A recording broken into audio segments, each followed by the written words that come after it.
Assalamualaikum warahmatullahi wabarakatuh. Ya, kami dari kelompok 6 dari kampus Undikma Prodi Kedokteran Hewan. Ya, kita di sini ingin datang sosialisasi di suatu peternak. Ya, perkenalkan nama kami. Ya, langsung saja. Perkenalkan, nama saya Alfiansa dan ini. Perkenalkan, nama saya Melda Gustina. Perkenalkan, nama saya Umar Al-Faid. Perkenalkan, nama saya Nugas Satria Nugraji. Ayo ikut keseruan kami. Aduh, udah itu. Ntar dah dipotong gitu. Di sini. Ya, dan ini sejenisnya sapi Brahman. Ini lumayan ganteng juga dia ini. Dan juga ini sapi Bali. Ini indukannya, sama ini indukannya juga. Di sini ada ternaknya juga. Ini sapi Bali juga yang berasal dari Sumbawa. Terus ada juga. Halo Sumbawa. Ini orang Sumbawa. Kalau ini simental baru lahir, umuran sekitaran 3 bulan. Terus ini indukannya limosin dia ya. Jadi di sini kita ingin sosialisasikan pakan atau kebersihan kandangnya gunanya. Permisi Pak. Assalamualaikum warahmatullahi wabarakatuh. Waalaikumsalam. Ini Pak, kami dari kampus pendidikan Mandalika, Universitas Mandalika, dari Prodi Pendidikan Kedokteran Hewan. Kami di sini Pak dari ada tugas dari penyuluhan, ingin memberi sosialisasikan tentang di sini tentang pakan silase dan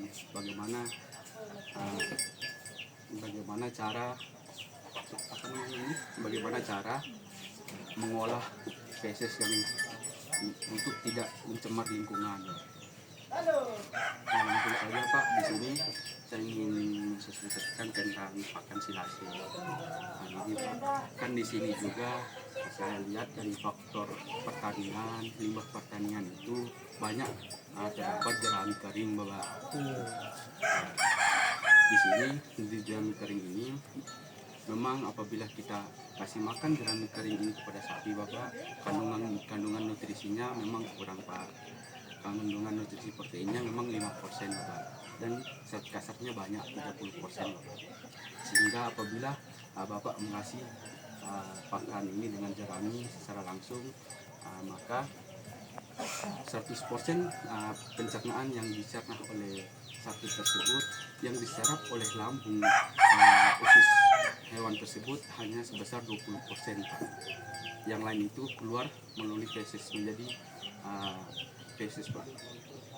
Jadinya di sini saya ingin sosialisasikan tentang pakan itu, bagaimana cara kita memanfaatkan limbah pertanian tersebut untuk kebutuhan pakan kita dengan jangka waktu yang lama Pak.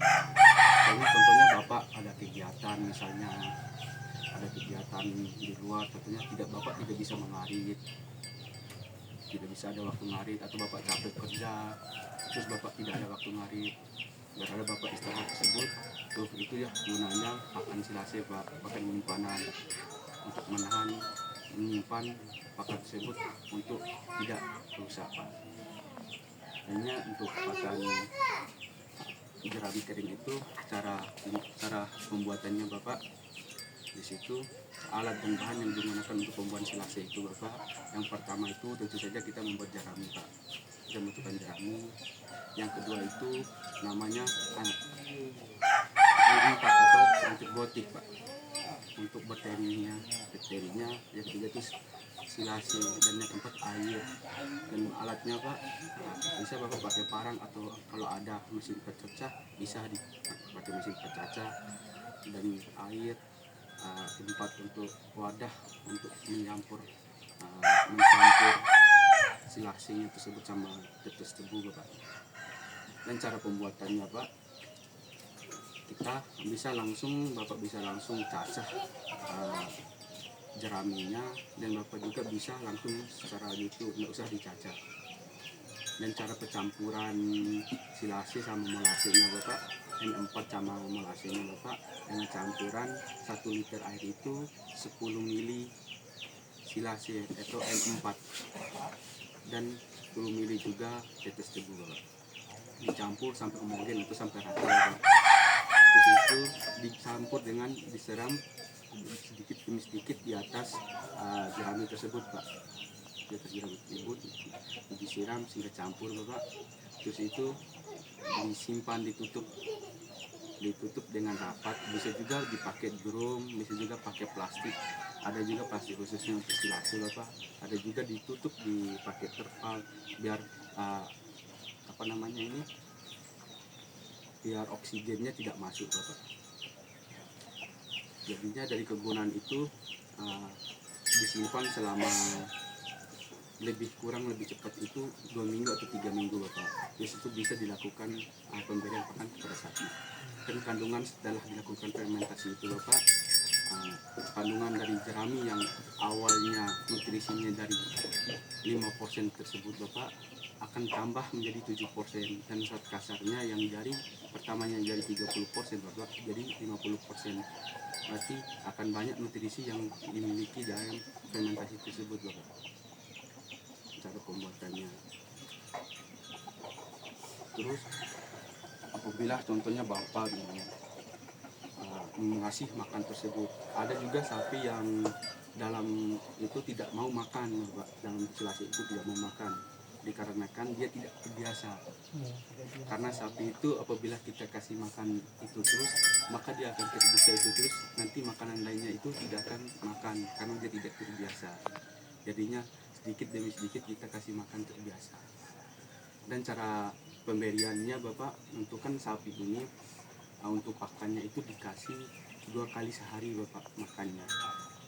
2 kali sehari. Dengan jumlah makan untuk kebutuhan sapi tersebut Bapak, kita menghitung cara menghitung pemberian pakannya Bapak dengan cara berat badan sapi itu dibagi dengan 20% pakan yang dibutuhkan. Maksudnya berat badan sapi misalnya 350 kg Bapak. Terus kebutuhan pakannya itu 350 kg itu, kebutuhan pakannya itu 20% dari itu Pak, kebutuhan pakan yang dimiliki oleh atau yang harus dikonsumsi oleh sapi tersebut. Apabila Bapak juga kasih makan sapinya tidak teratur Bapak, maka dalam kondisi sapi juga akan tidak terbiasa, dalam artinya rumen atau pencernaannya itu tidak terbiasa. Apabila Bapak kasih waktunya contohnya paginya jam 8 Bapak, maka untuk seterusnya bisa juga jam 8 Pak paginya. Itu harus konsisten cara pemberiannya biar nutrisi pada sapi tersebut biar nggak kaget dah maksudnya Pak. Entah Bapak contohnya Bapak kasih makan jam 8, besoknya pakai jam 9, jadinya cara mengolahnya di dalam itu jadi kaget Pak. Jadinya tidak teratur gitu. Terus sanitasi kandang. Sebelumnya Pak, kalau boleh tahu untuk mata air yang Bapak pakai sehari-hari itu dari sumber bor kah? Sumber biasa. Oh, dari sumber biasa. Terus letak sumbernya dekat kandang atau enggak Pak? Bawah. Oh, jauh ya Pak. Jadi jauh dari anaknya. Kandang sapinya. Kalau ini kan Pak, untuk pengelolaan kotoran sapinya biasanya diapain ini Pak? Cuma dibakar sudah. Kalau musim panas kita bakar. Kalau musim dingin enggak. Bakarnya dekat rumah. Sini sudah tempat kita bakar. Iya. Langsung bakar di tempat sudah ini. Kalau dibersihin kandangnya biasanya berapa kali seminggu gitu? Kadang-kadang kan dulu kan sampai di sini dia punya pagaran, 1 hari saya kasih lebar, karena kita buang ke belakang lagi. Tapi kalau kita bersih ini kadang-kadang 3 kali 4 kali sehari. Kalau sedang sibuk tidak begini sudah. Tidak ada sempat. Iya. Jadi Pak, sebaiknya ya Pak, untuk ini kan kalau Bapak nggak sempat, ini kan jadinya sepertinya, apalagi kalau deket sama pemukiman, deket sama rumahnya Bapak gitu kan, tentunya suka banyak penyakit gitu ya Pak ya. apalagi ini benar-benar deket, terus sapinya juga banyak. Ini bisa ini Pak untuk kesehatan sapinya juga, mungkin nanti terinfeksi ke sapinya kalau kandangnya kurang bersih gitu.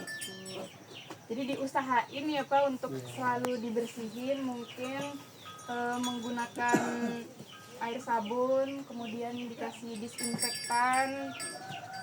Untuk penggunaannya itu sendiri, pastikan ya Pak untuk membilas seluruh area. Ini kan Pak langsung tanah nih, jadi nggak mungkin untuk dibilas yang kan Pak. Nggak tahu mau ngomong apa. Baik Bapak, di sini kan untuk langkah-langkah memandikan sapinya gitu Pak. Yang pertama itu langkah-langkah untuk memandikan sapinya itu, yang pertama harus kita siapkan tempat memandikannya. Ya, pastikan tempatnya itu datar, kering, sama bebas dari bahaya Pak. Nah, yang kedua itu mengarahkan sapi ke tempat memandikannya. Kita yang mengarahkan sapi itu untuk mandi menggunakan tali atau penghalang untuk mengarahkan sapinya. Yang ketiga itu membersihkan kotorannya.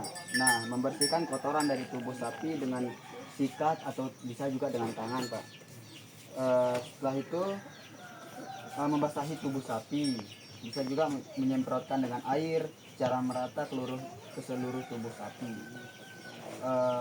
Yang kelima itu mengaplikasikan sabun, menggunakan sabun. Gunakan sabun sapi yang sesuai dengan gosokan secara merata.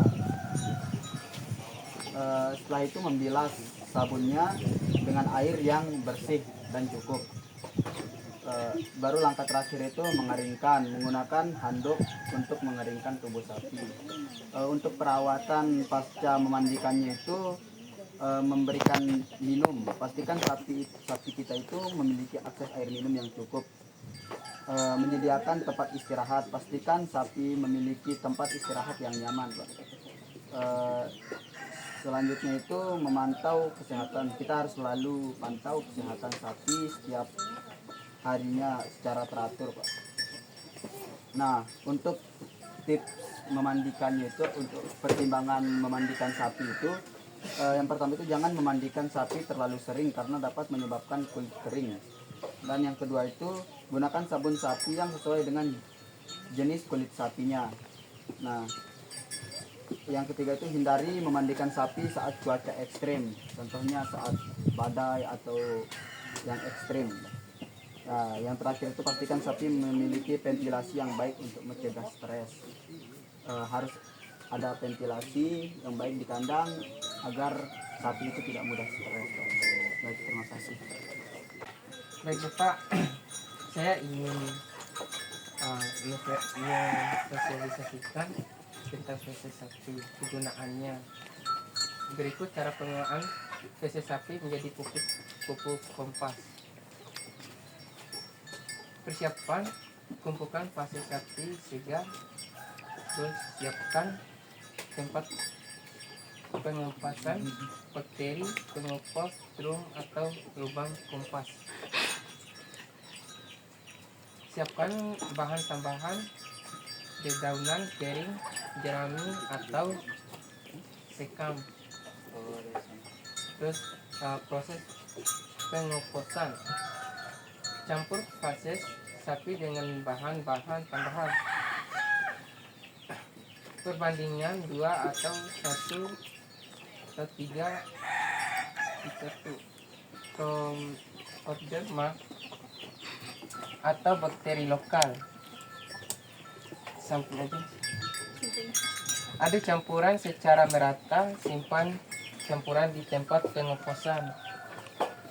Pastikan kelembaban 5 atau 6% dan suhu 40 sampai 60% Pak. Aduk campuran setiap 2 atau 3 hari Pak.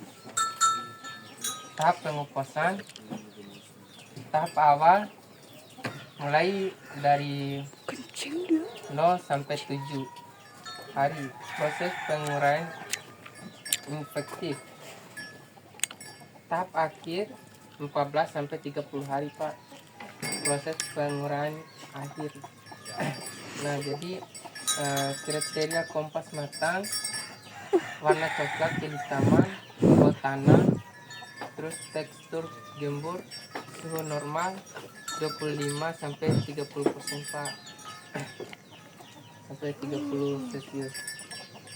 Penggunaan pupuk kompas campur dengan tanah sebelum Dia baca. tanam, terus gunakan sebagai pupuk dasar atau tambahan. Dosis 5 sampai 10 ton. Manfaat pupuk kompas: meningkatkan kesuburan tanah, meningkatkan hasil panen, terus mengurangi penggunaan pupuk kimia dan ramah lingkungan Bapak. Terus sumber